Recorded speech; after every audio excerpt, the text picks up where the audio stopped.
estábamos haciendo el tema de hoy, que es terminar la unidad temática 1 en lo que tiene que ver con el teórico, ¿verdad? Porque vamos a continuar el jueves con el práctico. Pero les voy a compartir el material ahora.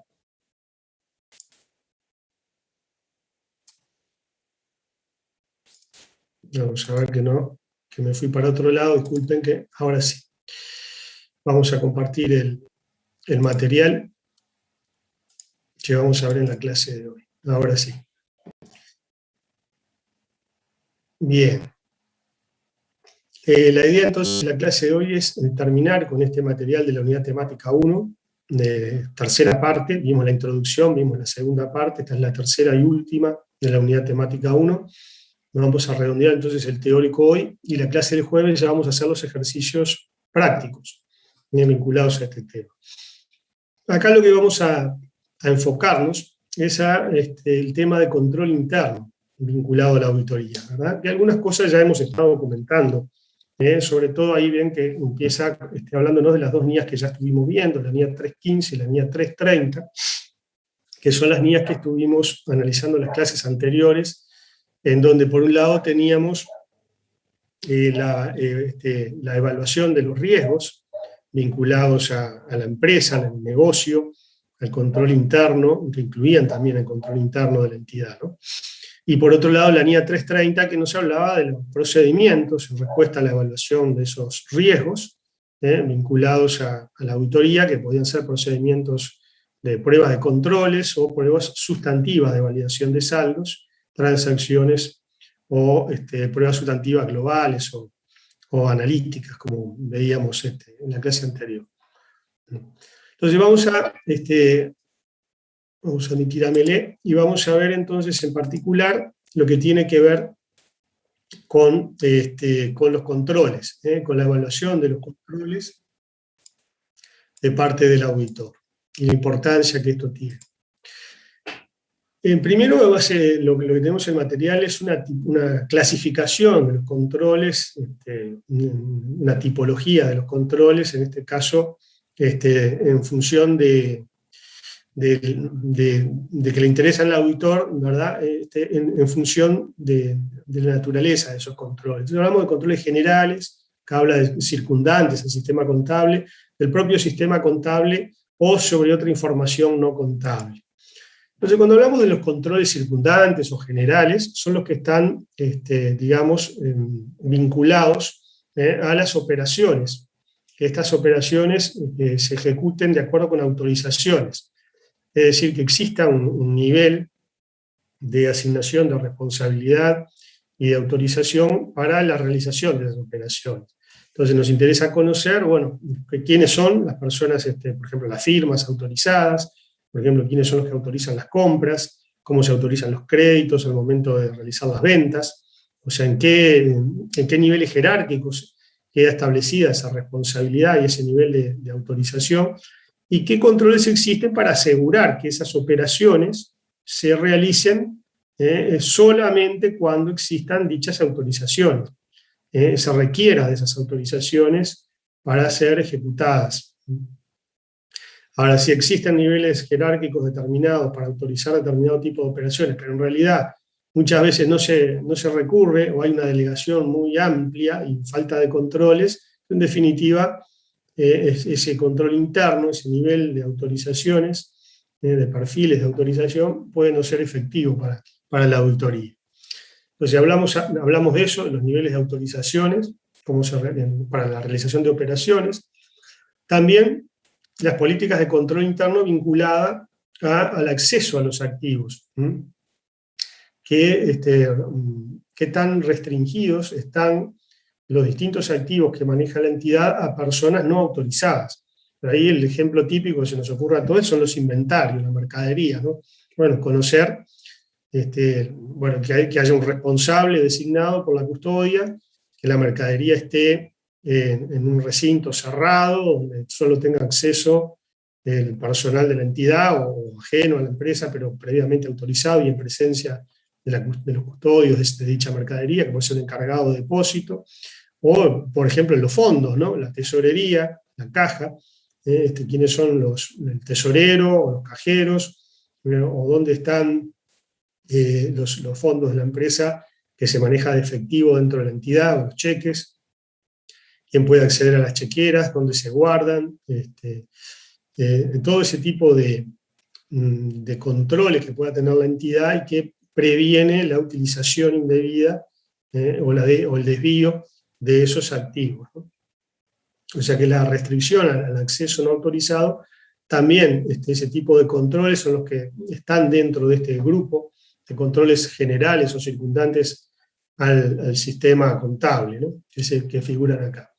Entonces ahí dice, los más importantes son establecer un régimen adecuado de autorizaciones, una adecuada separación o segregación de funciones, ¿verdad? Que no existe una concentración, como ustedes ya conocen, en tema de control interno, una cosa que siempre los auditores vemos, además de que existan las autorizaciones, que no exista una concentración de funciones que puedan ser incompatibles, ¿no? O sea, normalmente las funciones de custodia con las funciones de registro y de control deberían estar segregadas, deberían estar separadas, de manera que en custodia a su vez es controlado en forma independiente, y la registración de los movimientos también se realiza en otra área para poder controlar la existencia, por ejemplo, de los inventarios y practicar un recuento físico independiente y corroborar la existencia de las mercaderías. O en los fondos, bueno, que el cajero obviamente no realice los asientos que reflejan la cobranza o los pagos. Eso le haga contaduría y que a la vez sea sujeto de un arqueo, digamos, que sea realizado periódicamente, un periódico, de terceros sectores, de la administración fundamentalmente, contaduría o financiero, para verificar que los saldos contables que reflejan la caja y otros valores existan y estén completos, no haya desvíos. Entonces sería incompatible que el cajero tuviera la función de registrar las cobranzas, hacer las conciliaciones bancarias, depositar los fondos y hacerse los arqueos, digamos. Entonces estaría haciendo todo, la custodia, la registración y el control de la existencia una misma persona, que evidentemente eso no es lo que nos aporta el control, sino que haya oposición de intereses, el control por oposición de intereses, que todos ustedes ya a esta altura manejan bien. Después, emplear documentos y registros que aseguren la debida contabilización de hechos y operaciones. Entonces, bueno, eso, cuando hablábamos del relevamiento y evaluación de los controles, era una cosa también importante, que exista documentación, porque ya sabemos que las ventas se facturan y existe una factura de ventas, una I-factura. Que las compras, existen órdenes de compra, informes de recepción emitidos por la empresa que controlan y aseguran el ingreso de las mercaderías a la empresa previo a la registración contable. Pero a veces sucede que hay situaciones que no son rutinarias dentro de las empresas y que pueden omitirse la emisión de ciertos documentos para respaldar esos movimientos e informarlos y contabilizarlos. Entonces, por ejemplo, en un depósito está bien previsto todo lo que es el movimiento de ingreso y salida de mercaderías referente a compras y a ventas, pero por ahí no hay implementado un documento y un registro adecuado para los casos de roturas o vencimientos de mercaderías que se terminan tirando o dejando de lado, y no se dan de baja adecuadamente, o pasan el activo fijo también, ¿no? Cuando se da de baja un activo fijo porque se rompió, porque ya no funciona por término de su vida útil o lo que fuera, o por obsolescencia tecnológica, de pronto se omite emitir un documento de baja del activo y que contaduría registre el mismo, ¿no? Entonces, cuando se trata de actividades que no son tan rutinarias, existe el riesgo mayor de que no haya una documentación o registros que aseguren la debida contabilización de la operación o del hecho que tiene que ver, por ejemplo, con la baja de un activo fijo, una mercadería deteriorada o vencida. De repente lo hay, pero justamente en eso nos enfocamos, en ver la existencia de documentos y registros que aseguren una debida contabilización de esas operaciones, ¿no? Mantener archivos adecuados y seguros que permitan reconstruir la historia de las transacciones. Bueno, esto es básico también para la auditoría, la asistencia de archivos, porque el auditor externo va luego de que cierra el balance, o va en los últimos meses de cierre de ejercicio. Decíamos que a veces adelantamos trabajo y vamos en fechas preliminares.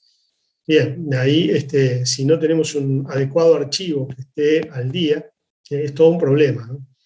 Bueno, alguna vez nos ha pasado en tantos años haber ido a empresas que de repente manejaban un volumen alto de documentos y en el ejercicio de repente tenían un archivo ordenado para los primeros 6 meses, pero en los últimos 5 o 6 meses del ejercicio todavía no estaban los documentos adecuadamente archivados y era sumamente complejo poder acceder a los mismos, de manera tal que teníamos que recurrir a la propia empresa para que nos ubicara los documentos que necesitábamos ver y nos lo hiciera llegar.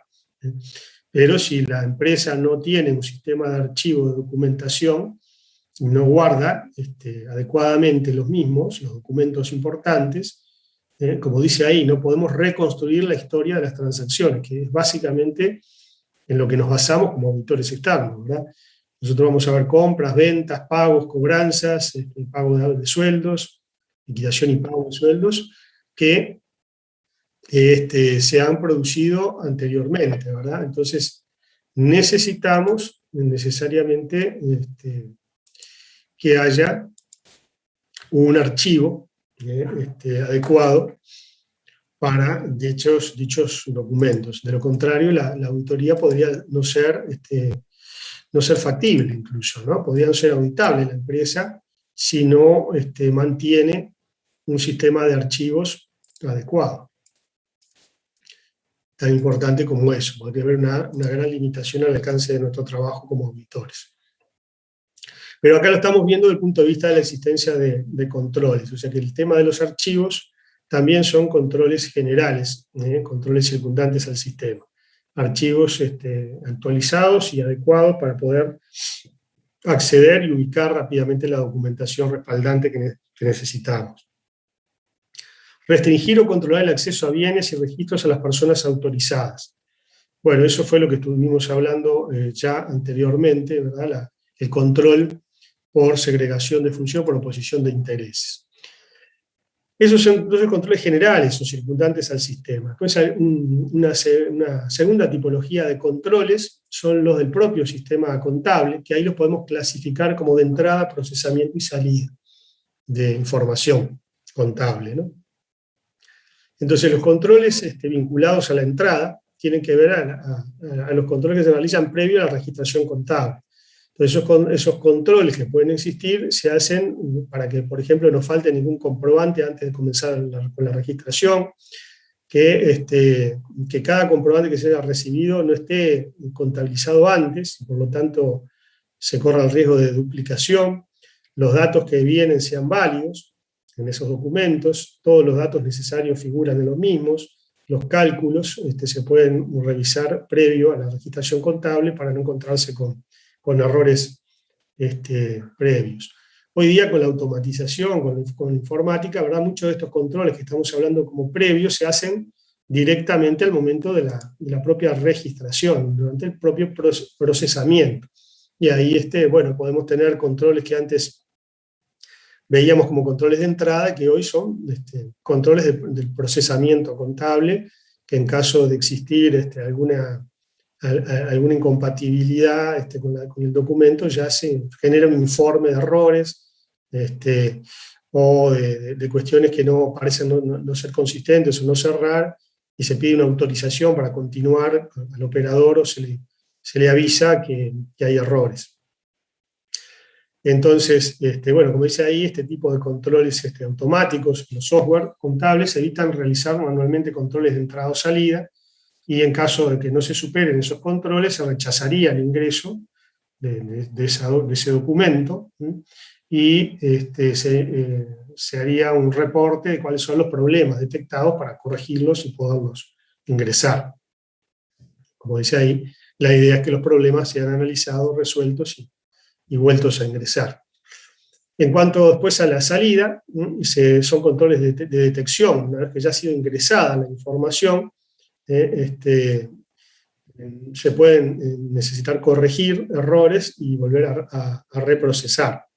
Entonces, algunos ejemplos que figura acá dentro de controles de salida es controlar el total procesado con los totales de control previos, que los débitos y créditos cierren. Hoy día creo que ningún software contable permite generar asientos que no cierren. Entonces, en ese caso, directamente, cuando está en cualquier sistema contable, si se va a ingresar un asiento y no cierra, no se permite seguir adelante hasta que no se corrige. Cumplimiento de ciertas relaciones lógicas, cálculos automáticos del IVA, cuando se ingresa documentación y se pone que la compra está grabada, o que la venta está grabada, descuentos, etc. Y comparación con importes de otra fuente. Bueno, todos estos controles pueden ser manuales o estar programados ya directamente dentro del software. Después, como otro tipo de controles, se habla de ciertos controles periódicos que pueden ser de interés a la auditoría, controles que hace la empresa, ¿no? Nosotros siempre estamos evaluando controles existentes, implementados, ejecutados y monitoreados por la empresa, y que nosotros como auditores externos no tenemos la responsabilidad de implementar los controles ni de practicarlos, sino que como nuestro objetivo es opinar sobre los estados financieros, como ya hemos mencionado, lo que hacemos es evaluar, conocer lo que hace la empresa y apoyarnos en esos controles que parecen adecuados para evitar errores en los estados financieros, hacer pruebas sobre esos controles para ver que efectivamente se estén cumpliendo, como vamos a ver a continuación en el material. Son algunos ejemplos de controles de este tipo periódicos, es decir, que se hacen mensuales, semanales, quincenales, con la periodicidad que sea, son las conciliaciones del mayor general con los auxiliares. Ahí podemos tener, por ejemplo, si están separadas las cuentas corrientes de deudores, hay un sistema de cuentas corrientes que es separado de la contabilidad central. Bueno, lo que hay es un cierre de que el saldo del rubro de deudores por ventas simples plaza, por ejemplo, por ventas plaza, cierre con las cuentas con el inventario de cuentas corrientes de cada uno de los deudores que tiene la empresa a cierre de cada mes. Entonces pongámosle que si hubiera un pasaje de un subsistema al otro, lo que correspondería, y si no hubiera una integración, sería un control de saldos generales con auxiliares. Si hay un sistema de otorgamiento de préstamos, cálculo de intereses, bueno, habría un cierre de saldos de ese subsistema o sistema de información con el sistema contable, con la cartera de préstamos del banco o de la institución financiera que cerrara con el inventario de préstamos, el devengamiento de intereses, en el caso de los intereses del sistema contable con el sistema de gestión de préstamos, pongámosle, ¿no? Entonces ahí lo mismo con proveedores, ¿no? Auxiliares con contabilidad central. No sé, no es tan común, pero si tuvieran los bancos separados, si tuvieran cuentas corrientes bancarias manejadas en otro subsistema, bueno, que los saldos bancarios en la cuenta bancos sume con la sumatoria de los saldos de cada uno de los bancos, moneda nacional o moneda extranjera que maneja la empresa. Cheques diferidos, documentos, ¿verdad? Aunque eso se presta más a lo que tiene que ver con el cotejo de saldos con existencia física, que es el tercer punto, ¿no? Cuando tenemos cotejo de saldos con existencias físicas, se nos ocurren varias cosas, ¿verdad? Los inventarios periódicos de mercadería que puede hacer la empresa, los arqueos de fondos y valores que pueda realizar periódicamente la empresa, y ahí está bien la importancia de lo que veníamos hablando anteriormente, vinculado a que existan el control por oposición de intereses, que los controles estos de cotejo de saldos con incidencias físicas se ha realizado por una persona ajena a la custodia de esos bienes, al cajero o al responsable del almacén o el depósito de mercaderías, por ejemplo, ¿no? Que alguien lo controle. Pues de esa manera la persona que podrá ser de mucha confianza y de muchos años en la empresa, pero el autor maneja, digamos, no se apoya en la confiabilidad de la gente, sino en la existencia de de buenos controles independientes dentro de la propia empresa.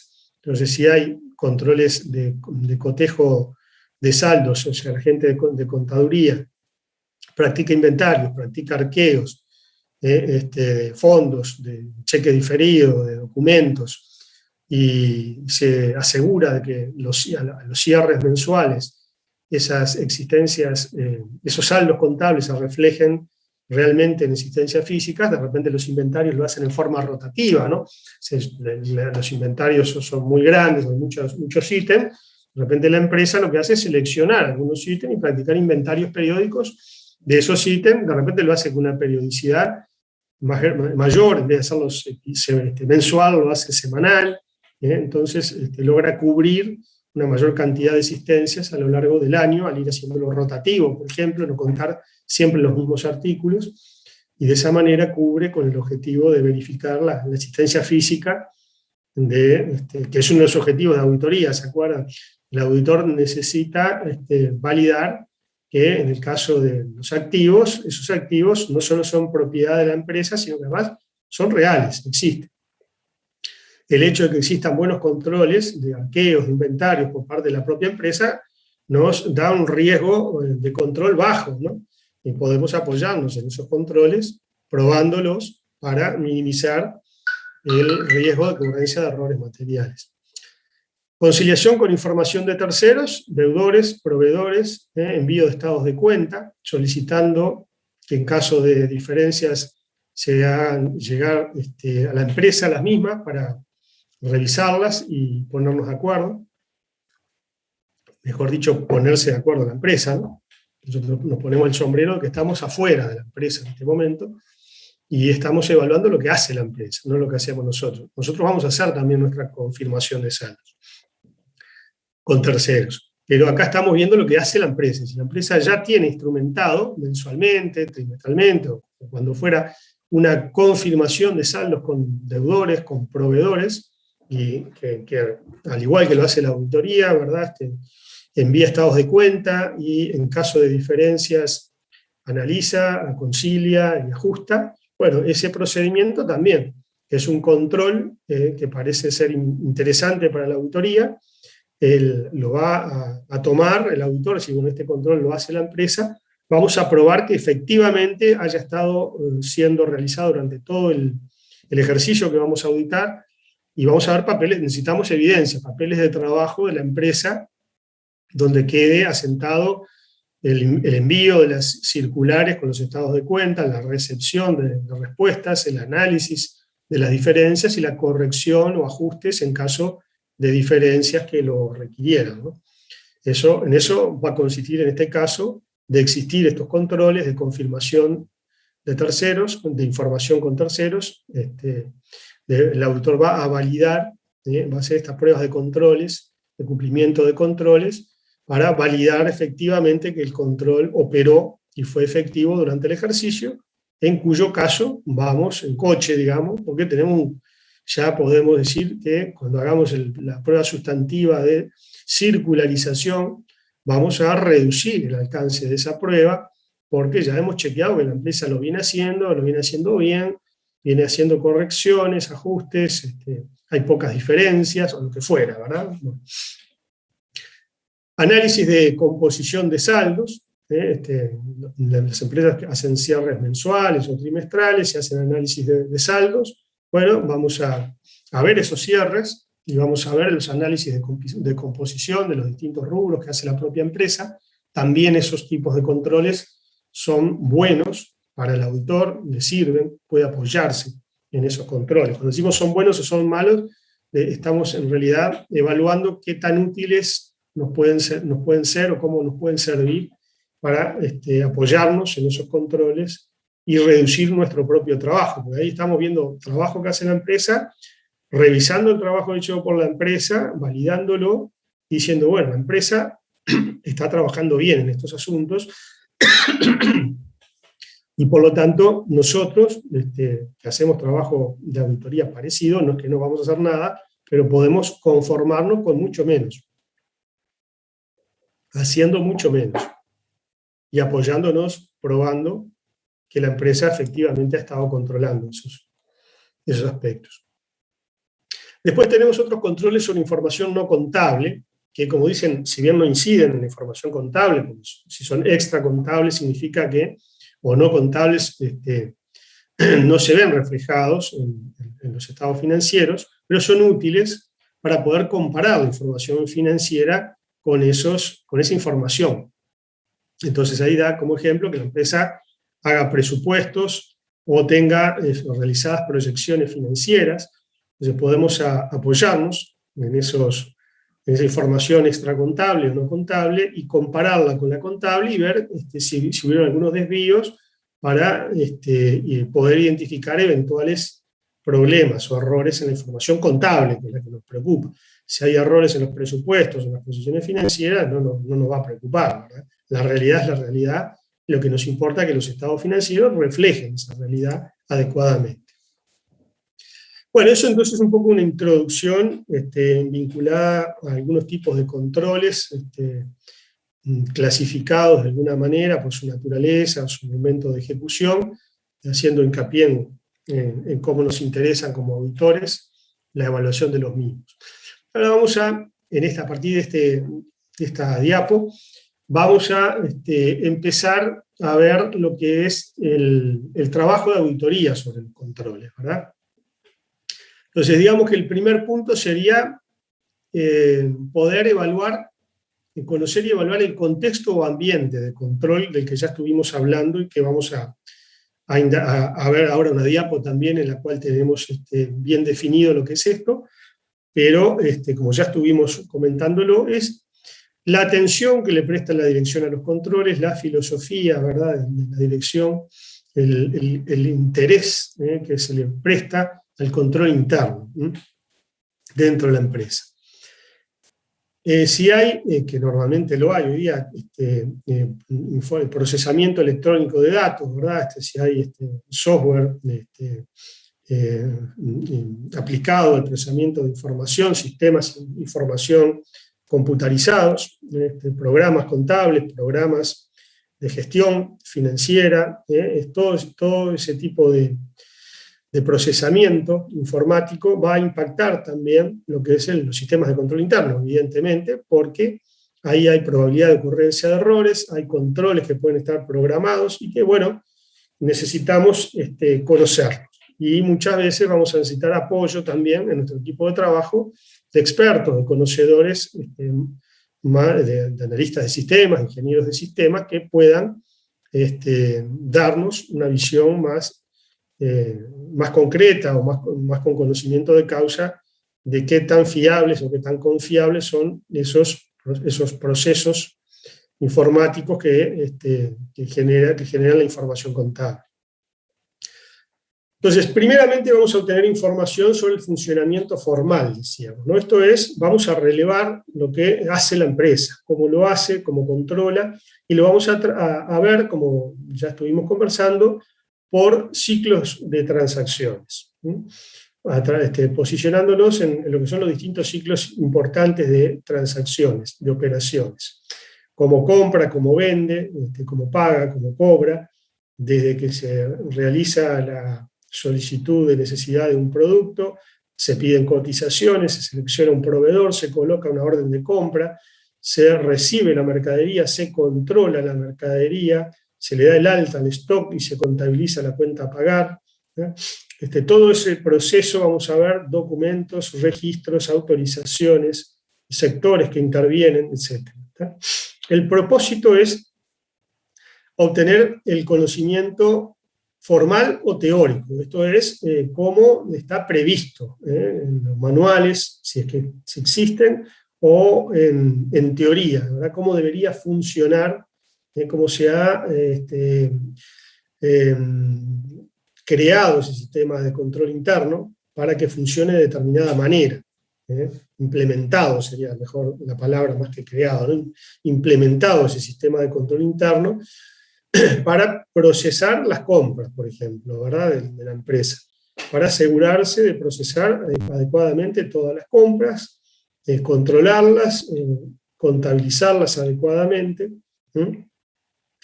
Entonces el propósito es ese. Los controles a evaluar son los que ya vimos, los que generan un impacto en los estados financieros, y que eso nos va a determinar el tipo de enfoque que vamos a seguir en la auditoría, como dice ahí, ¿verdad? Y el tipo de procedimientos.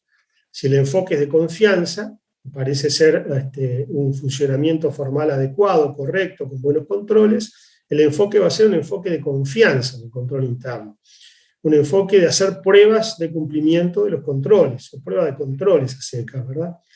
Y el procedimiento a aplicar es seleccionar un grupo de controles y probar esos controles para un número importante de operaciones para ver que efectivamente se ejecutaron, tal cual nos habían comunicado que se hacían.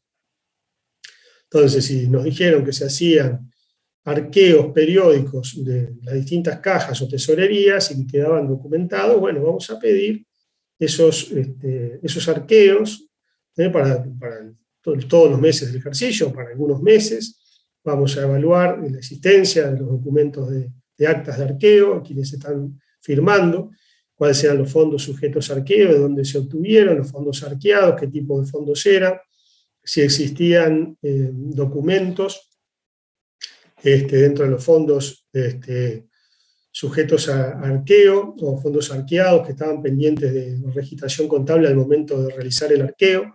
Vamos a corroborar que efectivamente se hayan contabilizado correctamente, depósitos en tránsito, documentación de gastos pendientes de registración contable, etc. Bueno, ese tipo de cosas vamos a ver lo que se llama la limpieza del arqueo, o en su defecto vamos a revisar que la empresa, en el momento de efectuar el control, luego haya hecho la correcta limpieza del arqueo. Se haya asegurado que esas cuestiones que estaban pendientes, depósitos en tránsito, que explicaban que los fondos no estaban en caja en ese momento porque estaban para ser depositados, bueno, que ese depósito haya entrado efectivamente. Si había recibos dentro de los fondos sujetos a arqueo, que aumentaban los saldos de disponibilidad o pagos efectuados con recibo de proveedores, bueno, ver que efectivamente esos recibos de deudores o de proveedores estén correctamente registrados en los proveedores o en los deudores en donde corresponde. Bueno, eso es lo que vamos a hacer como procedimiento o pruebas de control, que vamos a definir el alcance en función del tipo de control. Entonces, de eso se trata las pruebas de funcionamiento real y comparación con el formal. O sea, vamos a tomar entonces un grupo de operaciones y vamos a corroborar, a comprobar cómo funcionó realmente el control. Si efectivamente los controles se hacen como nos decían en el funcionamiento teórico o formal. Y en la medida que ese funcionamiento real se ajuste a lo que habíamos relevado, vamos a evaluar que los controles son realmente confiables. Entonces hay un relevamiento de evaluación teórico o formal, prueba de esos controles y finalmente una evaluación del funcionamiento real, que en definitiva es lo que avala el enfoque de confianza en los controles, llegar a esta etapa en la cual hemos podido probar el funcionamiento real de los controles. No nos alcanza, no es suficiente con haber relevado y evaluado que formalmente o en teoría los controles eran adecuados. Necesitamos ir a la prueba y al resultado, a la documentación de que el resultado de la prueba ha sido satisfactorio. Bueno, como les decía, lo primero que evaluamos es el contexto del ambiente de control, y esta es la diapo que habla de qué se trata el contexto de control, ¿no? Son las características del accionar de la gerencia. La ética, integridad con que se maneja, la actitud que tiene frente a los riesgos, la importancia que se le asigna a los controles, la actitud frente a los informes contables, si se le da importancia, se apoya en esa información para la toma de decisiones, o si de lo contrario no es así. Bueno, énfasis en el logro de metas que se tiene, aspectos de la estructura organizativa, que es la separación de funciones, el organigrama, donde están separados en distintos departamentos y en distintos sectores las distintas actividades de la empresa. Eso también hace lo que es el contexto de control.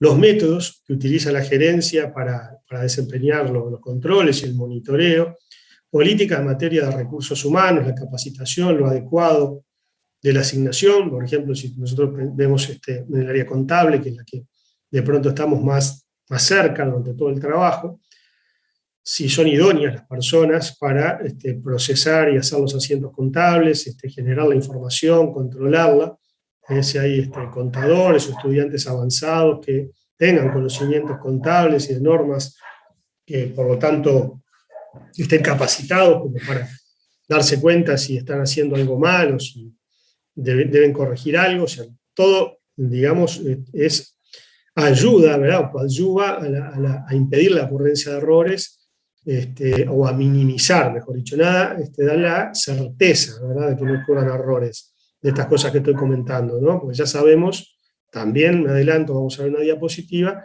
de que hay ciertas debilidades o riesgos inherentes de cualquier sistema de control interno que es imposible asegurar que la inexistencia de errores, por mejor sistema de control interno que tengamos implementado. Bueno, y algún impacto de influencias externas, de mercado, de situaciones económicas, de negocio, etcétera, que puedan tener impacto en el sistema de control interno, en el contexto de control interno. Después, como decíamos, tenemos el impacto del procesamiento electrónico de datos, de la informatización que puede existir de los software, de la tecnología de la información, que hoy día ¿verdad? Está básicamente en todo tipo de empresas, de las más grandes, obviamente por necesidad imperiosa, hasta incluso las más pequeñas, que en todos lados tenemos servidores, redes, que podrán ser más potentes, podremos tener centros de cómputos más o menos importantes, podrá estar incluso hasta en algún caso tercerizada esa actividad en otros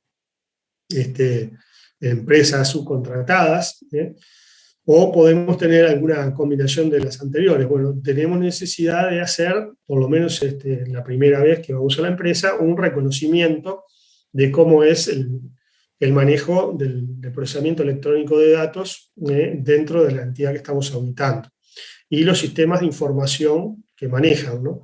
Se trata de qué tipo de software utiliza, como dice ahí, ¿verdad? Podemos tener software que está desarrollado dentro de la propia empresa, tenemos un grupo de analistas programadores que de repente desarrollan dentro de la propia organización, o existen paquetes o software que se adquieren a proveedores de desarrollo de software contables o de gestión financiera, que es lo más común, ¿verdad? Que la empresa tenga un buen número de este tipo de paquetes adaptados a las necesidades de la empresa y pueda tener, a su vez, algunos desarrollos internos compatibles con esos paquetes, en lo cual se da esa combinación. Acá tenemos que hacer una evaluación de la complejidad de los asuntos y también manejarnos con la posibilidad de necesitar expertos que nos vengan a ayudar en esta etapa, haciendo un análisis y una evaluación de la confiabilidad que existe de esos paquetes informáticos o de esos desarrollos informáticos, los controles programados que tienen, y el eventual riesgo de error asociado a la gestión informática que maneja la entidad, los paquetes de software o sistemas de información informáticos. Entonces acá, entre otras cosas, se debe evaluar los controles generales del área de centro de cómputos, los controles del sistema, los sistemas contables y circundantes, como los controles generales a nivel de lo que son los procesamientos electrónicos en los centros de cómputos, tienen que ver con los sistemas de autorización, la posibilidad de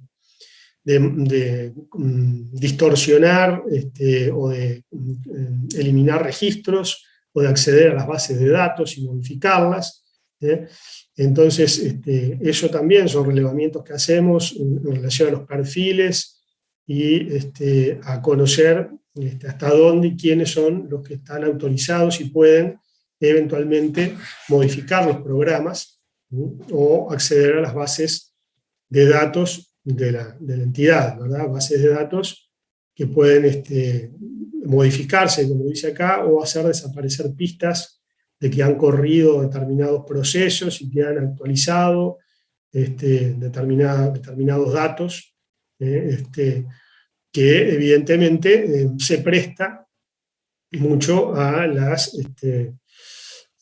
que haya fraude, ¿no? Por quienes tengan la posibilidad el conocimiento y la posibilidad de acceder a esos programas. El tema de los controles y que se guarden poco tiempo hace a debilidades también. Disminuye, por otro lado, el impacto del error humano, ese es un factor positivo. Las transacciones se registran una única vez y luego con ese registro se logra modificar las distintas bases de datos.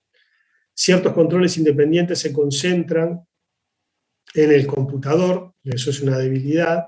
Se puede facilitar el acceso clandestino a registros, etc. Esto como es un punteo muy, muy general de algunas cuestiones que tenemos que críticamente poder evaluar y que aumentan en general los riesgos de ocurrencia de errores, o que si existen, por el contrario, buenos controles generales o programados, nos pueden no asegurar, pero aumentar, digamos, la confianza de que existe un riesgo más bajo de ocurrencia de errores asociados a ilícitos informáticos, ¿verdad? O fraudes informáticos.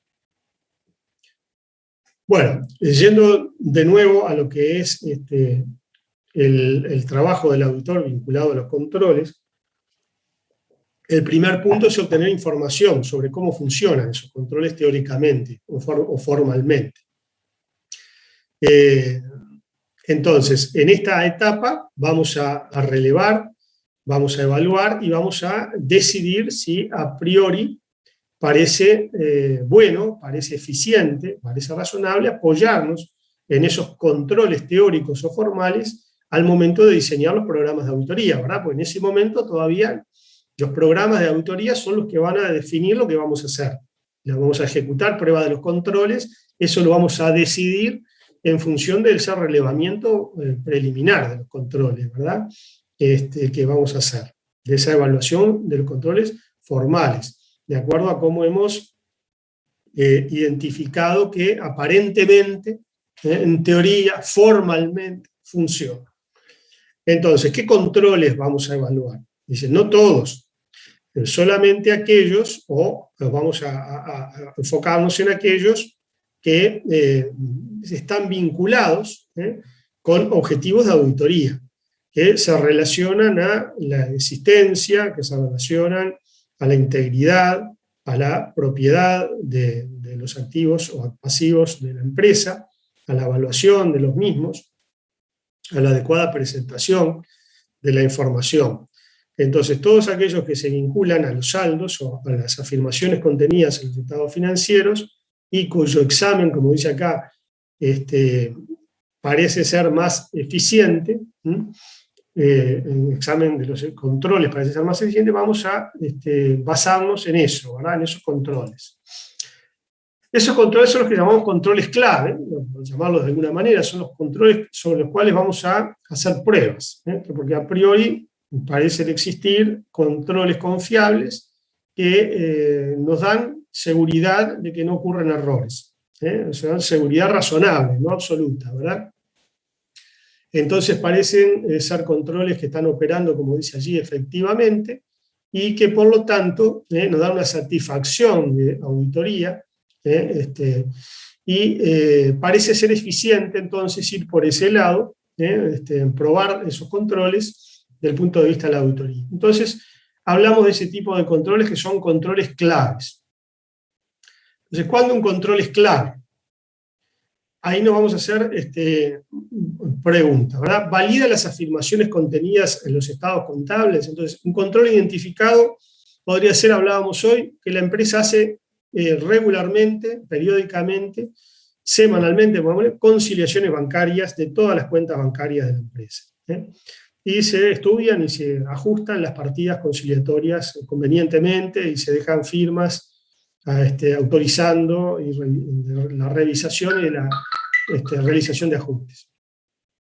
Entonces, control identificado, conciliaciones bancarias, realización de conciliaciones bancarias periódicas, por el jefe contable, por ejemplo, por la jefatura contable, la gerencia del área administrativa contable. Entonces nos preguntamos, ¿ese control valida las afirmaciones contenidas en los estados contables? ¿Está vinculada a alguna afirmación contenida en la? Sí, obviamente que sí, está asociada a los saldos de las cuentas de bancos. La respuesta es sí, eso seguimos por el centro. Obviamente, si la respuesta fuera que no, que ese control que hemos identificado no está asociado a afirmación de esta cuenta, no es un control clave. Si está asociada, sí, seguimos preguntándonos, ¿se ven vulnerados por los controles generales o por el ambiente de control? Por eso es importante el ambiente de control, ¿verdad? Y también los controles generales.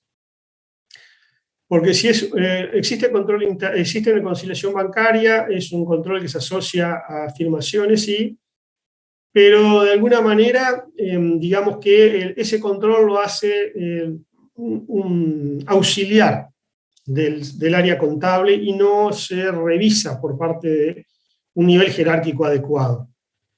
Bueno, se hace el control, pero la persona que lo hace en realidad no está controlada por alguien de mayor jerarquía, que es el responsable, entonces es un buen control, pero se ve vulnerado por un control general inadecuado, no hay una adecuada supervisión de quien realiza el trabajo, o el ambiente de control, ¿verdad? O el ambiente de control se hacen las conciliaciones, pero en realidad no se apunta mucho a las partidas conciliatorias y a las revisiones y ajustes adecuados y periódicos regularmente de esas partidas.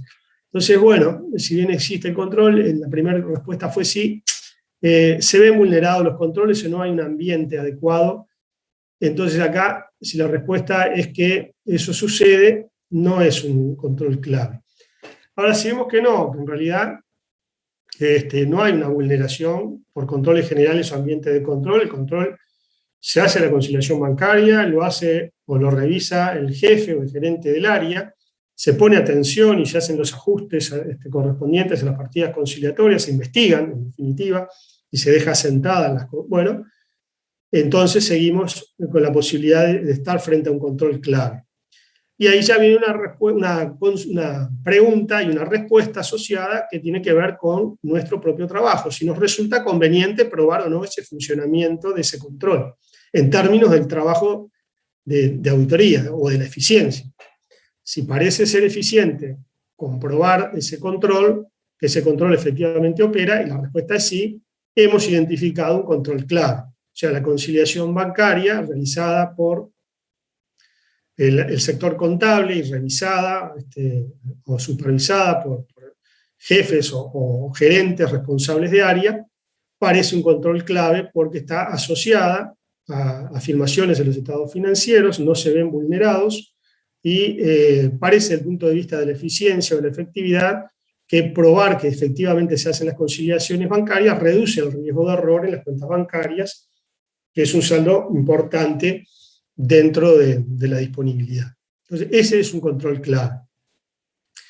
Cualquier respuesta diferente que no siga acá por el centro, evidentemente nos lleva a que el control no es un control clave y que debemos buscar algún otro control que valga la pena probar o directamente ir por un enfoque sustantivo. ¿Alguna duda? Esta transparencia es importante.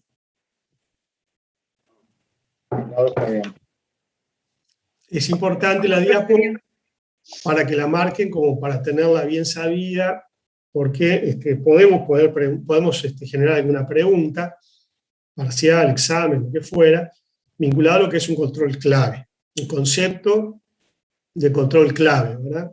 ¿Cuándo hablamos de control clave? ¿Qué importancia tiene para la auditoría?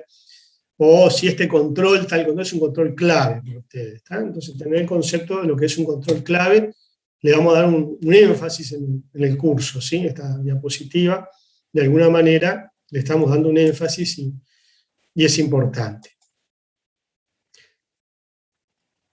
Bueno, acá tenemos también un esquemita. Todos estos esquemas están buenos porque esta catarata de palabras a veces se puede sintetizar en un buen esquema que nos permita recordar fácilmente, ¿verdad? Las cosas importantes, ¿no? Entonces, cuando hacemos un relevamiento, un reconocimiento de un sistema de control interno, tenemos dos cuestiones: identificación de puntos fuertes, fortalezas de control, y de debilidades de control interno. En realidad, nosotros lo que buscamos cuando hacemos el reconocimiento es esto: buscar controles claves, puntos fuertes. Obviamente que nos encontramos también muchas veces con puntos débiles. Pero como no estamos en una auditoría de gestión, estamos en una auditoría de estados financieros, lo que nos apoyamos más es en el interés de buscar puntos fuertes, no de puntos débiles. Porque nuestro trabajo no es mejorar el sistema de control interno y hacer recomendaciones, es un subproducto. ¿Ya?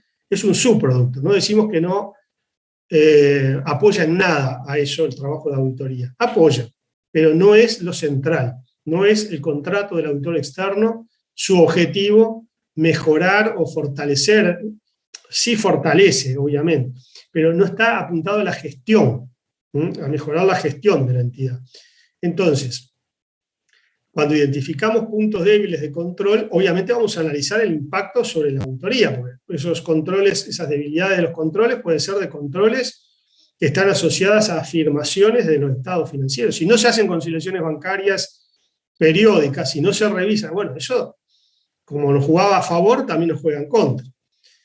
Eso es la debilidad de control, y eso nos aumenta un riesgo y nos impacta negativamente en el riesgo de que haya errores en los estados financieros. Tenemos que responder a ese mayor riesgo con, bueno, circularizar los bancos, hacer conciliaciones bancarias al cierre del ejercicio, revisar bien las partidas conciliatorias y que no sean errores que están pendientes de contabilizar o de ajustar, ¿no? Entonces, eso es el impacto sobre la labor de auditoría de puntos débiles. La probabilidad de ocurrencia de errores es mayor.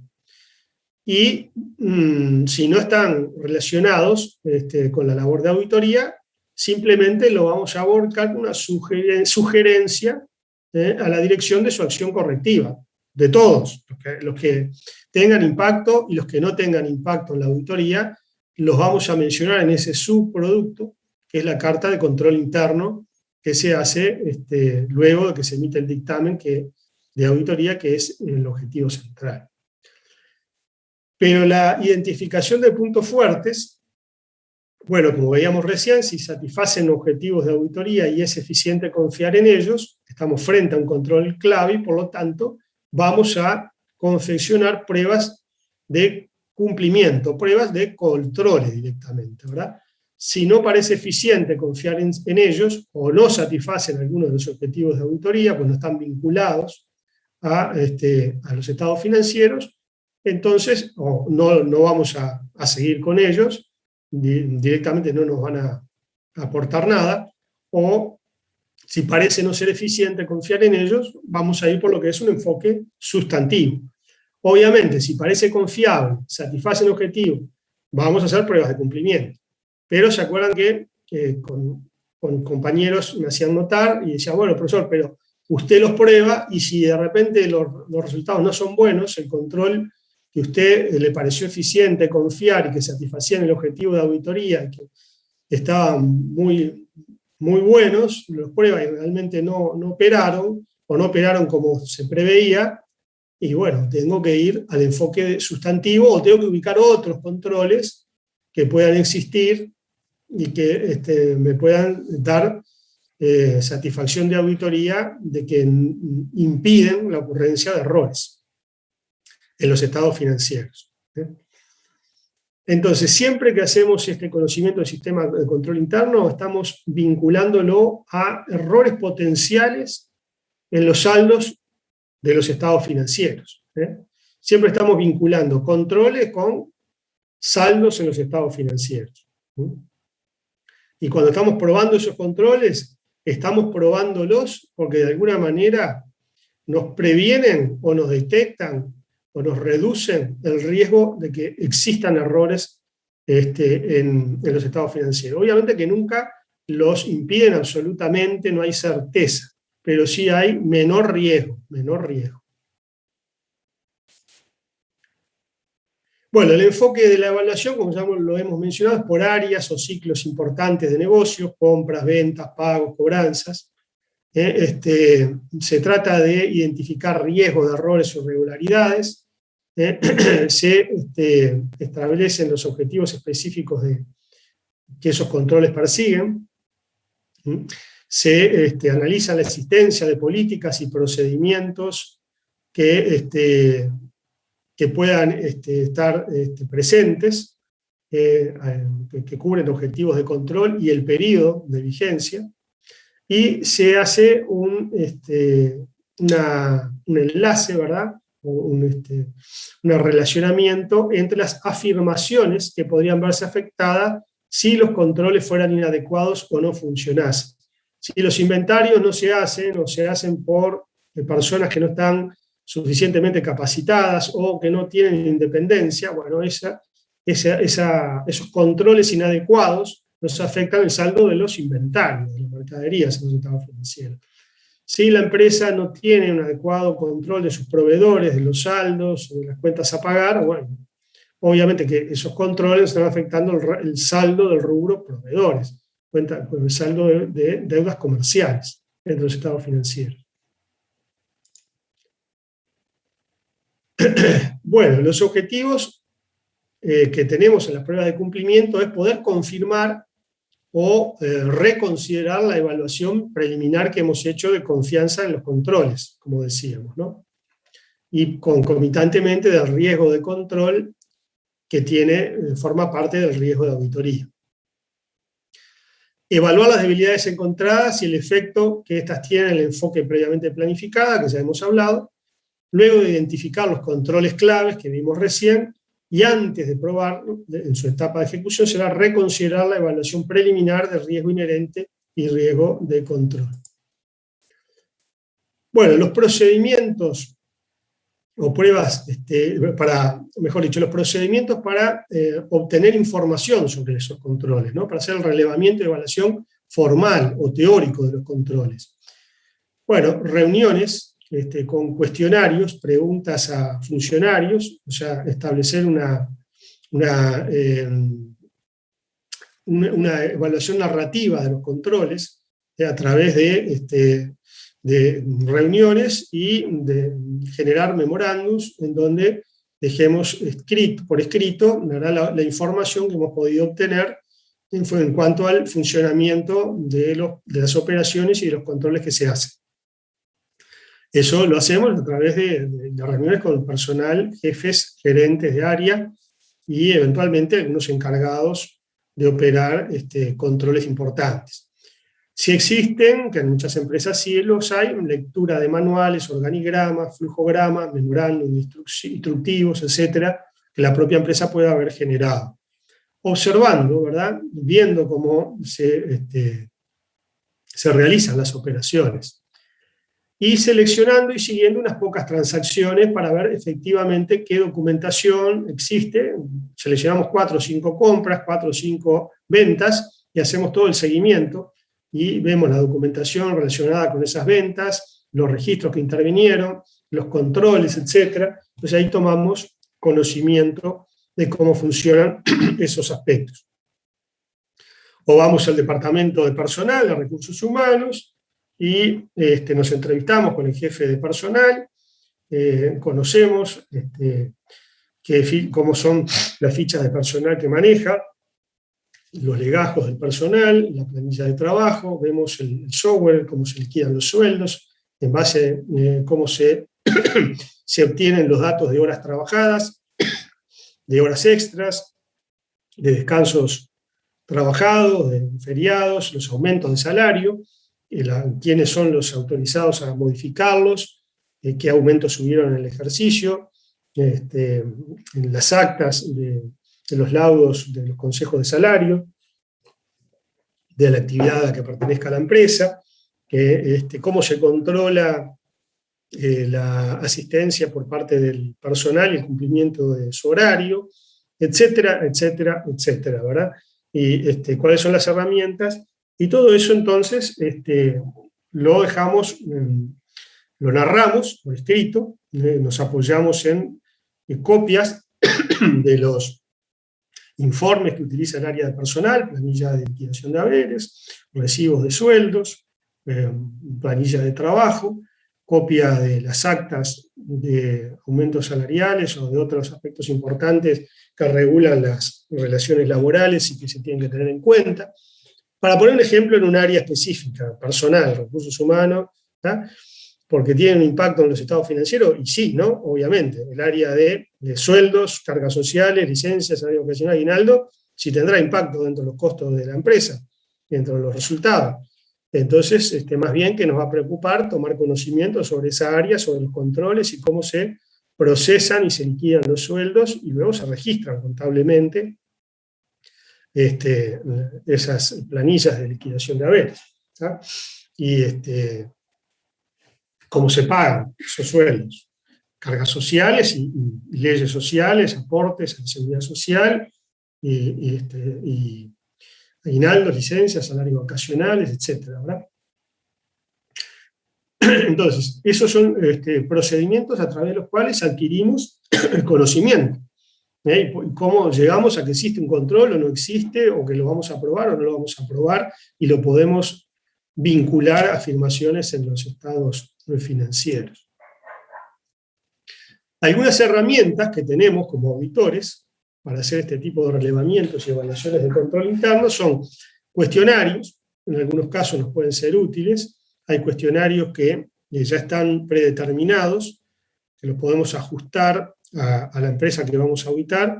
Le pasamos el cuestionario por mail a la empresa para que nos contesten, y esos cuestionarios están preparados de manera tal que las preguntas que se hacen, en la medida que se respondan afirmativamente por parte de la empresa, implica que existe un control.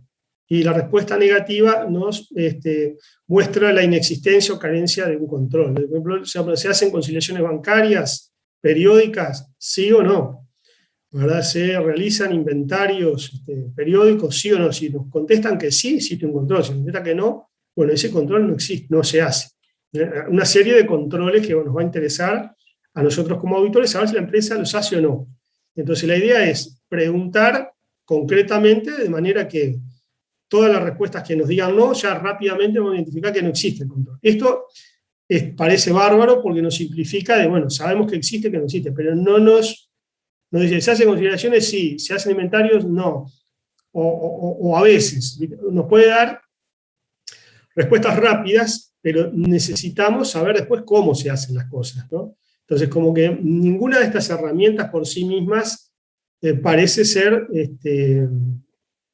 absolutamente cubrir todas las necesidades del auditor. Cuestionarios nos ayudan, pero tenemos que además hacer narrativos o entrevistas, como veíamos recién, para poder desarrollar cómo se ejecutan los controles, ¿no?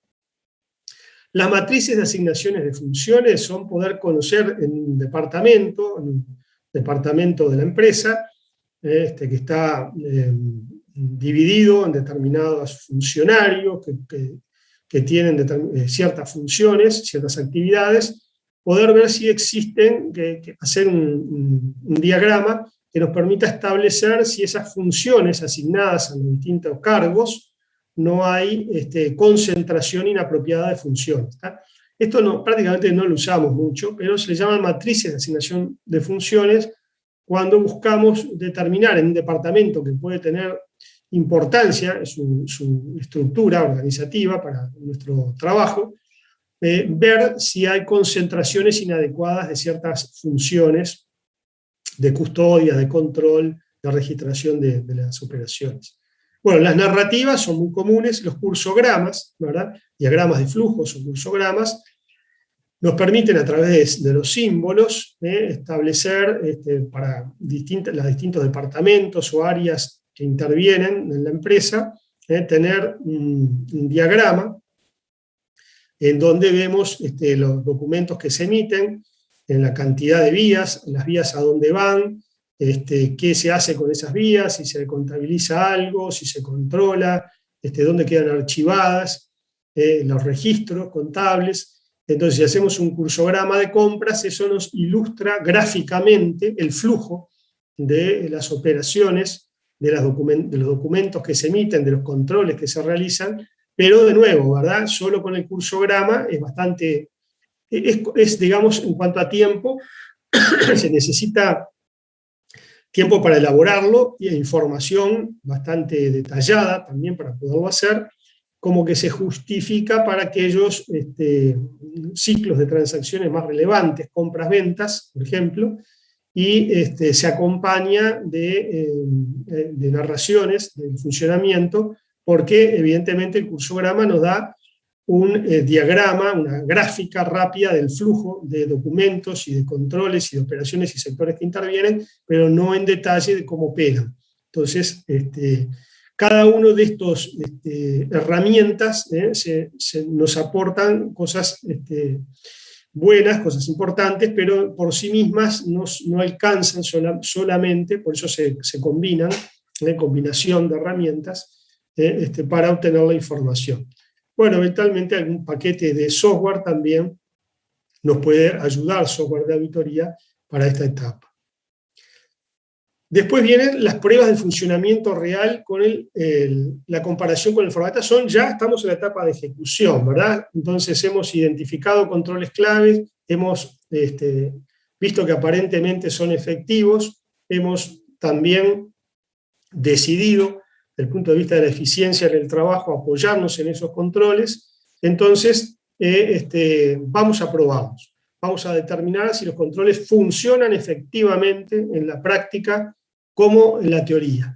Entonces, vamos a hacer pruebas de controles. Esos procedimientos o pruebas de controles principalmente son examinar comprobantes y registros, realizar comprobaciones matemáticas, reprocesar algunos controles, observar actividades y condiciones, hacer pruebas en los programas de computación. Acá vamos a necesitar asesoramiento, porque ciertos controles programados, automáticos que tienen los sistemas, de repente puede ser factible de prueba a través de lotes de prueba generados por la auditoría y corridos en un ambiente de prueba, obviamente.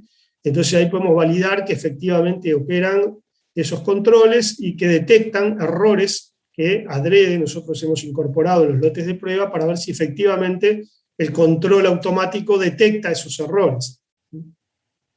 Entonces ahí podemos tener también pruebas de programas de computación. Esas son algunos ejemplos entonces de principales procedimientos de pruebas de controles, pruebas de cumplimiento de los controles. El más común tal vez fuera exámenes de comprobantes y de registros, que es donde están las conciliaciones, donde están los inventarios, donde están las órdenes de compra firmadas, órdenes de pago firmadas, pero también otro tipo de pruebas como las observaciones o reprocesar algunas, realizar, por ejemplo, nuevamente conciliaciones bancarias para compararlas con las que tiene hechas la empresa, o hacer conciliaciones de saldos de deudores o de proveedores y compararlo con las conciliaciones que la propia empresa ha realizado. O sea, reprocesamos o por ahí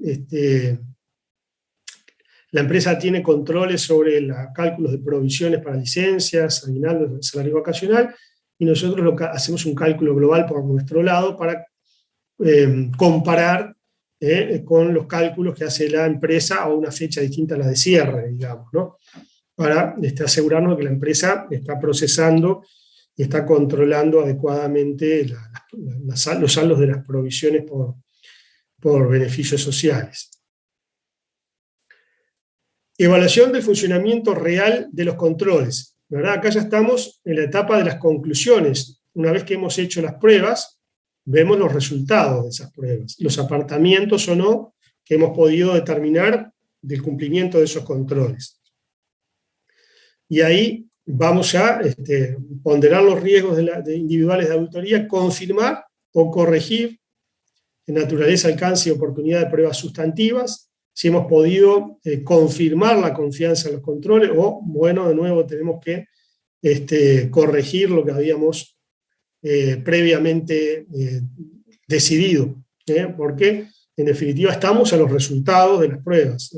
A priori hemos decidido confiar, hemos aplicado las pruebas, pero la posibilidad real de confiar en los controles, la evaluación final real de los controles, va a estar apoyada en el resultado de las pruebas de control que hayamos hecho, no del relevamiento inicial, teórico. Bueno, el carácter del funcionamiento de la aplicación y resultados de las pruebas de los controles, obviamente que es más concluyente que la evaluación preliminar y es necesaria. Nunca es definitiva, ningún resultado definitivo hasta que no termina la auditoría. Otras circunstancias pueden modificar las conclusiones. Nosotros podemos haber hecho pruebas de los controles, haber llegado a la conclusión de que los controles en el área de compras eran muy buenos, eran satisfactorios, y que por lo tanto vamos a circularizar a pocos proveedores porque las compras se procesan de acuerdo a lo que hemos podido comprobar, con controles aplicados satisfactoriamente al ejercicio. Muy bien, hacemos las pruebas sustantivas, circularizamos los proveedores, a pocos proveedores, y nos encontramos que el 80% viene con diferencias y con errores. A la pucha, acá no puedo decir, bueno, mala suerte arriba y seguimos. No. Otra circunstancia, en este caso otra prueba, nos está mostrando que hay algo que se nos escapó y que de repente, más allá de esos controles, existen otros problemas que no nos dimos cuenta y que están afectando esos saldos, que por lo tanto, bueno, tenemos que hacer circularizar más acreedores o revisar más saldos de lo que teníamos previsto, porque hubo otra circunstancia, otra prueba, que nos hizo modificar las conclusiones, ya que siempre estamos a lo que surja de los resultados del trabajo, ¿verdad? Nosotros vamos tomando decisiones, vamos apoyándonos en la información, pero a medida que avanzamos y vamos concluyendo pruebas y viendo resultados, por ahí nos va apoyando las conclusiones que ya habíamos venido tomando, por ahí nos va diciendo, no, acá hay más riesgo, acá hay que hacer más cosas. ¿Está bien? Recomendaciones sobre el sistema contable y el sistema de control interno. Las debilidades de estos sistemas de información, el sistema contable, el sistema de control interno, se comunican a través de un informe que detalla las debilidades y las recomendaciones para corregirlas, que es un subproducto del trabajo de auditoría, y es la carta de control interno, o la carta de debilidades y recomendaciones de control interno. Subproducto, no es el objetivo. Se hace al final del trabajo mediante una carta, a menos que el asunto justifique hacerlo de inmediato, obvio, o sea, muy importante. Es útil comentarlo previamente con un miembro de jerarquía para que dé su opinión, así como su compromiso de corrección. O sea, normalmente la carta de recomendaciones de control interno, lo que hacemos es generar un borrador, pasar el borrador a la empresa, recibir los comentarios, reunirnos de pronto también, y recién después emitimos la carta definitiva. Esto es bueno porque vamos a obtener también la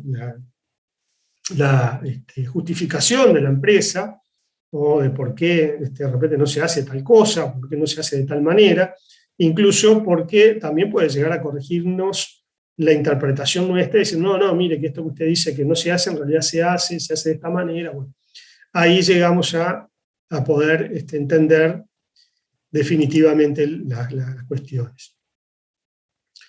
Bueno, asociando estos temas a lo que vimos en las clases pasadas, con la NIA 315, que es la que hablaba de identificación y evaluación de los REM mediante el entendimiento de la entidad y su entorno, incluyendo el control interno, Ya vimos que esta NIA determina la responsabilidad nuestra como auditores de identificar y evaluar los riesgos que existen en la empresa de que ocurran errores materiales que distorsionen los estados financieros. Y esto se logra mediante el entendimiento, lograr entender lo que hace la empresa, cómo lo hace, el entorno en el que opera y que incluye el control interno, que es de lo que venimos hablando, ¿no?, de la empresa.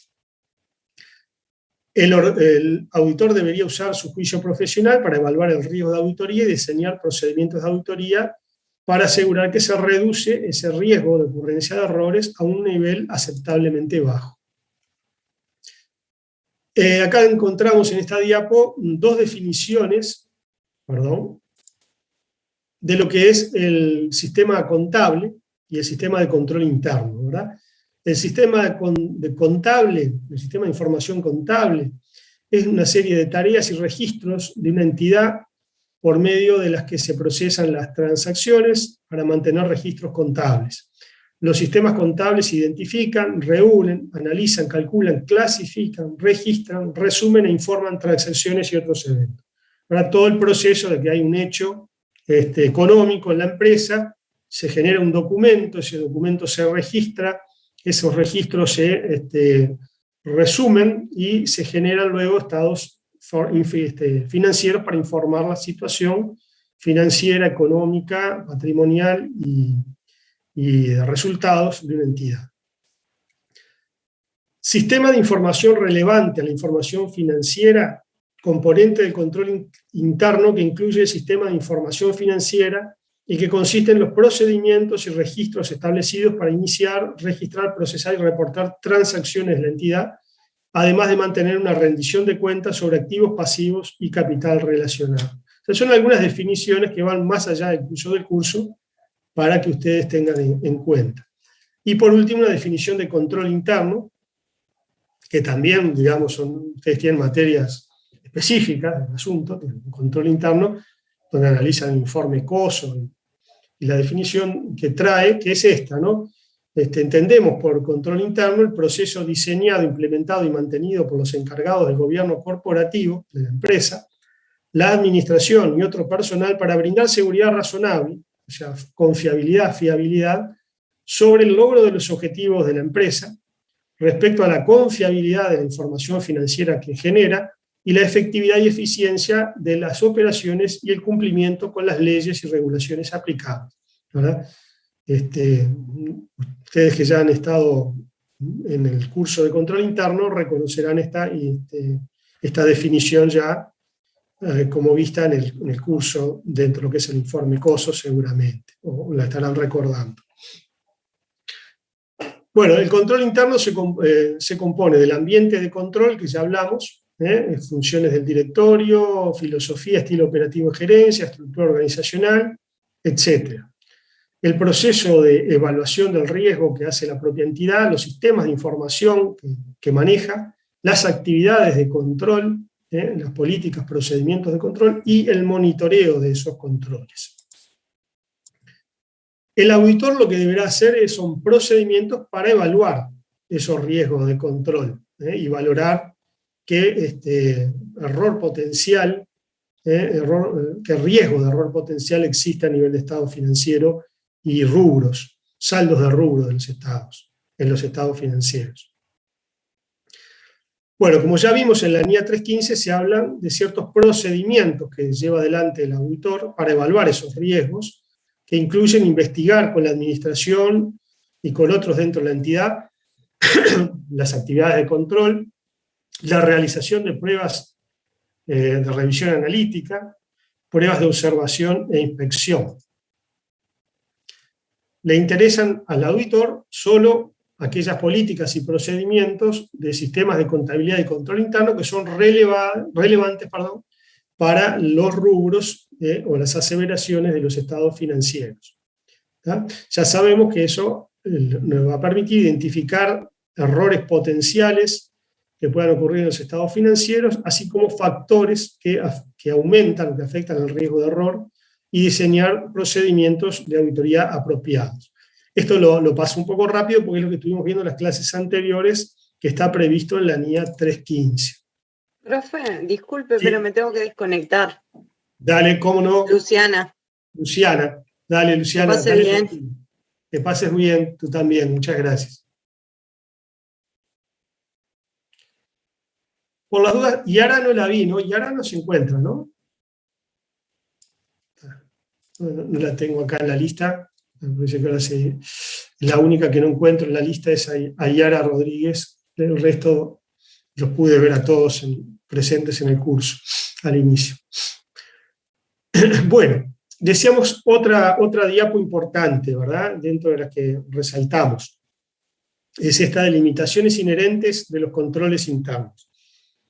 ¿Qué quiere decir esto? Que los sistemas de control interno en sí mismos, de forma inherente, tienen la imposibilidad de brindar una seguridad absoluta o certeza absoluta de impedir la ocurrencia de errores, ¿verdad? Hay limitaciones inherentes a cualquier sistema de control interno que lo hacen permeable a la ocurrencia de errores que afectan, en nuestro caso, los estados financieros. Entonces, en general, en la auditoría decimos que toda la evidencia vinculada a los controles, en lugar de ser conclusiva, no llegamos nunca a ser concluyentes, sino que es una evidencia más persuasiva, ¿verdad?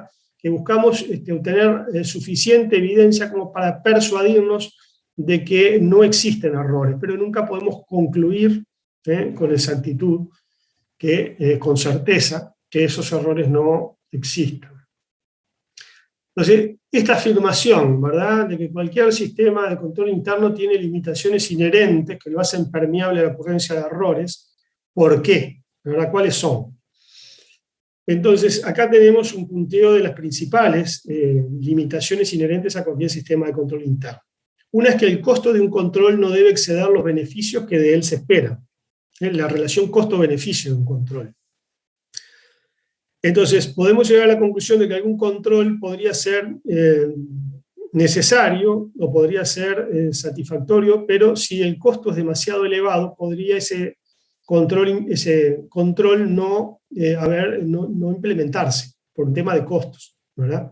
Todos conocemos que las empresas buscan ser eficientes y reducir costos, y siempre que toman una decisión tratan de analizar la relación costo-beneficio. Bueno, ¿cuánto me cuesta, no? ¿Qué costo tiene hacer esto? Y eso lo vinculan, bueno, si lo hago, ¿qué beneficio tiene para la empresa? ¿Cómo puedo cuantificarlo? O si es satisfactorio desde el punto de vista de los objetivos que maneja la dirección. Entonces, pueden haber controles que sean buenos, que sean necesarios, pero que sean, desde el punto de vista de los objetivos de la dirección, excedan su costo asociado al beneficio que de él se espera. La mayoría de los controles tienden a ser dirigidos a transacciones rutinarias, lo hablamos hace un rato, ¿verdad? Cuando hay transacciones que son excepcionales o que se producen en forma no continua, a veces no existen controles adecuados. Eso es una debilidad inherente. En realidad los sistemas de control interno buscan procedimientos, políticas de actividades rutinarias, repetitivas, pero a veces escapan de esos sistemas de control interno las excepciones o las actividades que no son permanentes. Esa es otra debilidad. El error humano y la colusión son dos limitaciones inherentes de cualquier sistema de control interno, por mejor diseñado que esté. De repente, si ocurre un error y quien estaba encargado de controlar no se da cuenta, ese error no es detectado y el sistema de control interno queda invalidado por ese error. La colusión es cuando no hay error, sino que hay puesta de acuerdo, ¿no? Quien controla y quien es controlado se ponen de acuerdo para saltar en los controles y no seguir los procedimientos y cometer desvíos o fraudes incluso, ¿verdad? Si vamos a aspectos de mayor gravedad que afectan a la empresa. Eso, por más separación de funciones, por oposición de intereses que tengamos, si dos o más personas, ya lo saben ustedes, ¿verdad?, se ponen de acuerdo, invalida cualquier sistema de control interno. Yo tengo que hacer un inventario y controlar al encargado del almacén y soy el amigo de él, y estamos de acuerdo para sustraer mercaderías y venderlas a nuestro beneficio. Bueno, el control estaba bien, yo era independiente, mi cargo en la empresa es independiente, el encargado del almacén, supuestamente lo debería haber controlado, pero me puse de acuerdo, por otro lado, con él, y los faltantes no los informé, los tapé, no saltó, hasta que de repente yo me tomé licencia, el control lo hizo otro, y ahí vieron que, bueno, que había diferencias que venían de largo tiempo, y quien hacía el control no las había informado, no las había detectado, lo cual no era factible, y por lo tanto había ahí una colusión. La responsabilidad de... Yo me tengo que ir, Maldonado. Vero, ¿tenés que irte? Sí. ¿Qué decías? Sí, eso, que me tengo que ir. Dale, tranquila, ya Gracias. te puse asistencia. Por ahora la única que no asistió a la clase de hoy es Yara Rodríguez, porque no la pude ver, pero el resto ya tienen todos la asistencia del mío. Vamos a terminar ahora, en los pocos minutos que restan de clase, de ver este teórico, y la clase que viene, ya la idea es, bueno, si falta algo, redondearlo teórico, pero la mayor parte de la clase asignarla para ver el práctico. La clase de jueves la vamos a básicamente desarrollar haciendo casos prácticos de control interno y eventualmente redondeando algo que nos pueda quedar de la clase de hoy teórica. Estábamos en el tema de la limitación inherente por colusión. La siguiente es otra limitación inherente a cualquier sistema de control interno, la posibilidad de que el responsable de ejercer un control abuse de esa responsabilidad. Yo tengo la firma de los cheques, ¿verdad? Tengo esa responsabilidad, soy el gerente general, está bien que yo tenga la firma de los cheques, pero de repente puedo aprovechar que tengo la firma y hacer pagos con esos cheques, o la tarjeta de la empresa, tarjeta corporativa, o hacer compras personales, mías, particulares, emitiendo cheques o con la tarjeta de la empresa. Abusé de la responsabilidad que tenía y que me asignaba a mí la responsabilidad por el control de los pagos con tarjeta o con cheques de operaciones de la empresa. Bueno, también la obsolescencia, la posibilidad de que los procedimientos se vuelvan inadecuados debido a cambios o condiciones, ¿verdad? Los procedimientos de control, las políticas se fijan en un momento, las cosas van cambiando y a veces se siguen haciendo, aunque ya no son esos controles efectivos. Entonces, también hay limitaciones vinculadas a los cambios y a la obsolescencia que puedan tener los propios controles. Bueno, en cuanto a la comprensión del sistema contable y de los sistemas de control interno en general, la naturaleza, oportunidad y alcance de las pruebas desempeñadas por el auditor para obtener una comprensión de estos sistemas va a variar en función del tamaño y complejidad de la empresa y los sistemas informáticos, consideraciones de la materialidad o importancia relativa, tipo de control interno implicado, naturaleza de la documentación, de los controles internos específicos, su evaluación del riesgo inherente. Acá son algunos aspectos nada más de detalle. El tema de la auditoría interna, hay una NIA que establece cuál es la relación o la importancia que tiene para el auditor externo la existencia de auditoría interna. A priori, la existencia de auditoría interna nos da una mayor confiabilidad en los sistemas de control interno, pero lo que se establece en las normas es que el auditor externo, somos nosotros, tenemos que tomar contacto y saber efectivamente qué es lo que hace la auditoría interna, ¿verdad? Cuáles son las actividades de la auditoría interna. Porque a veces pasa que está más enfocada en la gestión y puede no sernos de tanta utilidad el trabajo de esa auditoría interna. Pero podemos ver dentro de las funciones de la auditoría interna si alguna de esas actividades, alguna de esas responsabilidades están relacionadas, muchas veces sí, con la información financiera, con los estados financieros, entonces podemos plantearnos utilizar ese trabajo de la auditoría interna y apoyarnos dentro de las pruebas de cumplimiento de los controles en trabajos que haga la auditoría interna. Entonces, en conclusión, resumiendo, si existe auditoría interna, a priori es un factor favorable. Tenemos que conocer qué tipos de tareas vinculadas a la información financiera realiza la auditoría interna y evaluar de pronto la posibilidad de coordinarnos con ellos para hacer pruebas en conjunto o revisar procedimientos de auditoría interna que puedan sernos de utilidad para, como prueba de los controles, como para justificar razonablemente la disminución del riesgo de ocurrencia de errores por la existencia de la auditoría y propia de la empresa, auditoría interna. La comprensión de los sistemas contables debe ser suficiente para poder identificar las principales transacciones, saber cómo se inician las transacciones, los registros en los cuales dichas transacciones se van asentando, los documentos, la documentación que entra en juego, y los rubros y los saldos de cuentas en los estados contables que los contienen, ¿verdad? El proceso contable y la información desde el inicio de las transacciones importantes y otros eventos hasta la inclusión en los estados financieros. Es lo que se conoce como un relevamiento de cuna a tumba, de que nace hasta que muere la transacción, ¿verdad? Desde que se origina, desde que comienza, hasta que termina en un asiento que se refleja en los saldos contables. La comprensión del sistema de control interno nos debe ser suficiente para evaluar el ambiente de control interno y desarrollar un plan de auditoría adecuado que incluya pruebas de cumplimiento de los controles.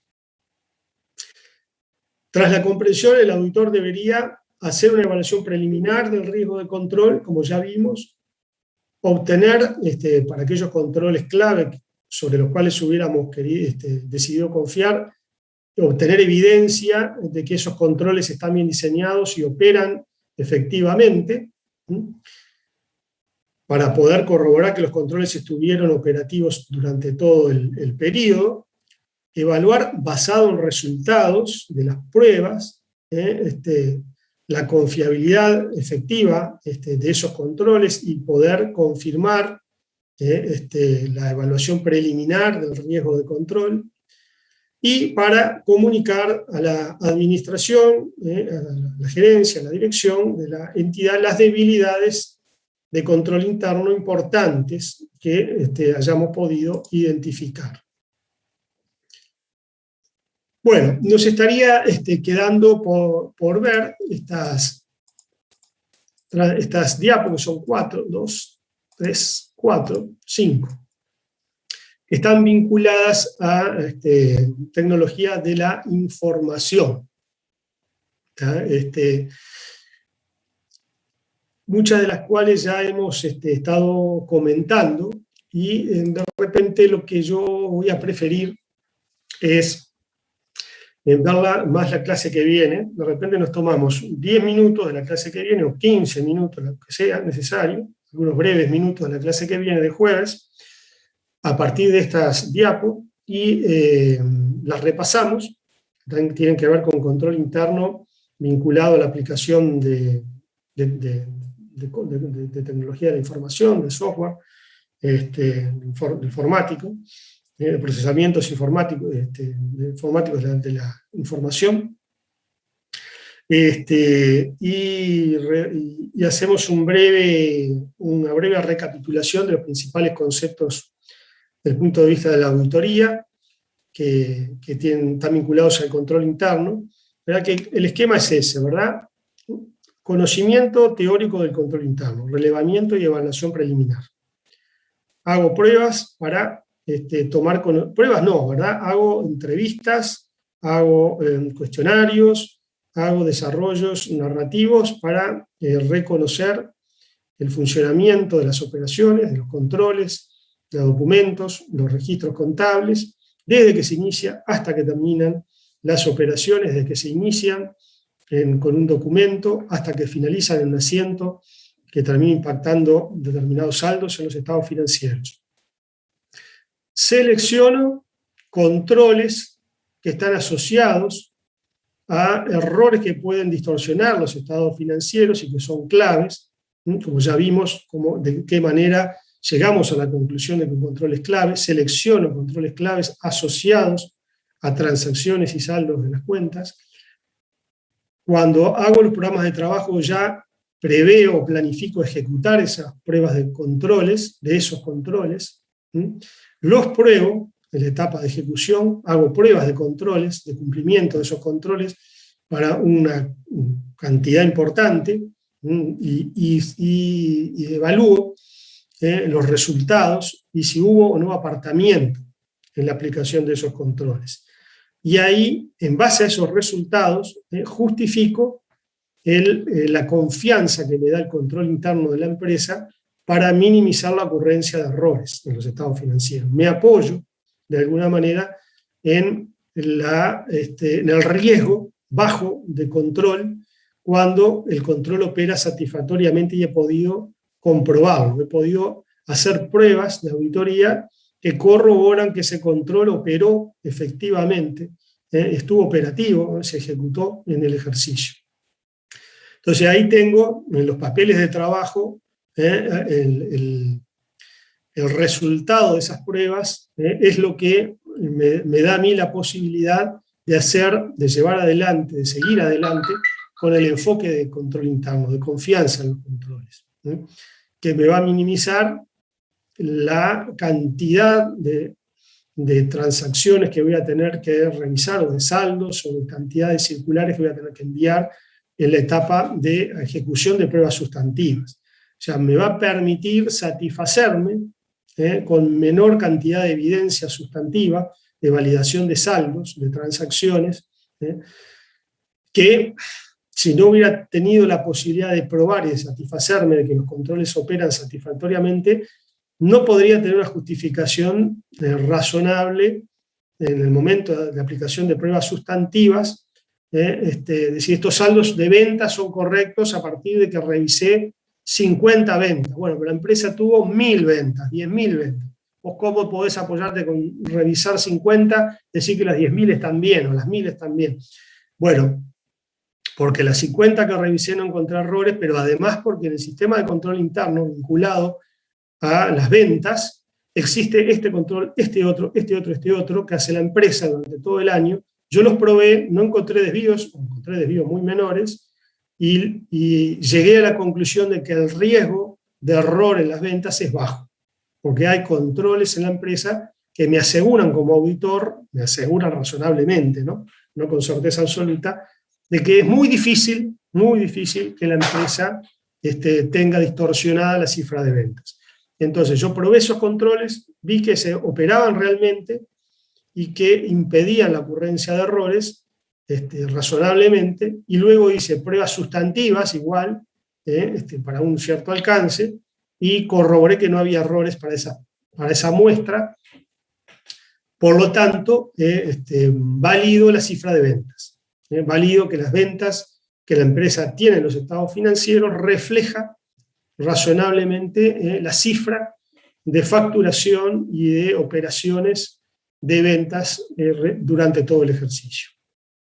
Eso es lo que yo trato entonces con todo este enfoque, con todo este razonamiento, de llegar al final concluyendo en mis papeles de trabajo a partir del relevamiento, de evaluación y aplicación de procedimientos, de que no hay errores. Bueno, si los encuentro y los hay, se ajustan, tendré que ampliar o lo que fuera, pero llegar a un nivel tal que, proyectando los errores que tengo al universo, a la población que quiero opinar, no concluyo que existan posibilidad de errores significativos. Porque si concluyo que hay una posibilidad de errores significativos, entonces tengo que emitir un dictamen calificado, que se llama, con alguna salvedad, o si es muy importante la posibilidad de error o muy significativa, tengo que dar un dictamen adverso, dar una opinión diciendo que los estados no presentan razonablemente la situación y los resultados, pues la cifra de ventas, por ejemplo, contiene errores significativos. O podría abstenerme incluso de opinar porque he llegado a la conclusión de que existe una situación tal que las ventas podrían estar muy distorsionadas. No llegué a cuantificar exactamente el nivel de error, pero bueno, me encontré con errores dentro del muestreo que pude hacer y en los sistemas de control interno que pude evaluar, con debilidades muy importantes y una situación en la cual se me hace difícil tener una evidencia de auditoría en la cual apoyarme para validar las ventas. Entonces ahí lo que voy a tener que hacer es abstenerme de opinar y comunicar el porqué, ¿no? ¿Qué situación me llevó a ese motivo? ¿Sí? Por ahí pasa un poco todo esto que hemos estado viendo, desde el punto de vista del trabajo real, del trabajo concreto, más allá de la teoría que está plasmada en la transparencia y en las propias normas, ¿no? Bueno, vamos a dejar hoy por acá, vamos a tomar los primeros minutos, como dijimos, de la clase que viene para recapitular y terminar de ver las diapos vinculadas a la tecnología de la información y el control interno, y la clase que viene les pido que tengan a mano la letra de los ejercicios de control interno, ¿tá? Que vamos a hacer básicamente ejercicio 1 y 2 de control interno. ¿De acuerdo? 1 y 2, profe. 1 y 2. Money y S.A., Money, S.A., Money, y el otro no me acuerdo cómo se llama. Perfecto, porque ya sabiendo ahí, ya uno lo descarga. Ahí está, el 3 se los dejo por si ustedes quieren verlo, pero en realidad es un ejercicio que es como decir más de lo mismo, que con esos 2 primeros creo que ya está, vamos a tener forma más que suficiente de ir sobre estos temas. Y el otro, si ustedes quieren hacerlo y plantear dudas, fenómeno, pero no lo vamos a dedicar en tiempo de clase, que de repente es más limitado, y que creo yo no aporta a la clase, sí aporta a que lo hagan ustedes y puedan plantearme dudas si lo entienden conveniente, tampoco es obligatorio. Bueno, dejamos por acá y nos reencontramos el jueves entonces con esto que les comentaba, ¿sí?